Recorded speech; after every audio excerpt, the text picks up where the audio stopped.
Hindi pa rin alam ng Quezon City Police District kung anong away meron sila PO1 Rollsmith Docusin at PO2 TJ Valdez para magbarilan sila sa loob mismo ng Police Station 12 kahapon. Aalamin niya ng binuong Special Investigation Task Group ng QCPD. Meron bang stress factor na nangyayari sa workplace na kailangan ng atensyon ng ating mga psychologists? Tingnan natin yon. We have to look into the internal discipline ng pulis ng Station 12.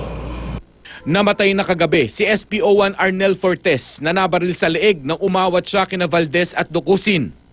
Si PO1 Docusin ay nakakulong ngayon sa Criminal Investigation and Detection Unit habang nagpapagaling sa Marikina Valley Hospital si PO2 Valdez dahil sa tama ng bala sa tiyan. As we speak, ngayon papunta sa Marikina Valley Hospital para tingnan naman yung kalagayan ni Valdez.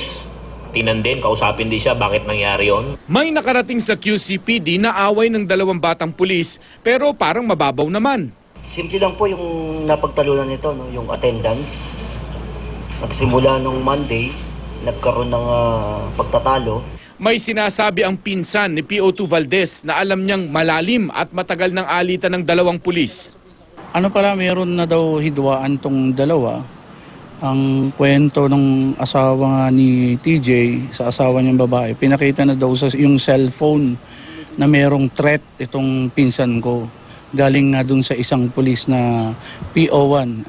Kasama rin kukunan ng testimonya ng task group ang mga nakasaksi ng barilan sa Station 12. May narinig po akong dalawang putok, yun lang po ang narinig ko.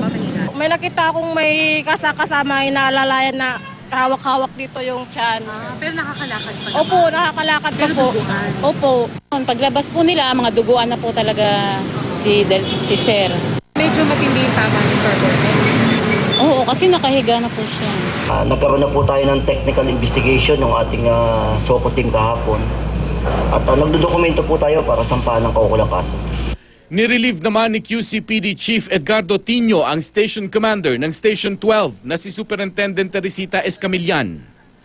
Mark Salazar, nakatutok 24 oras.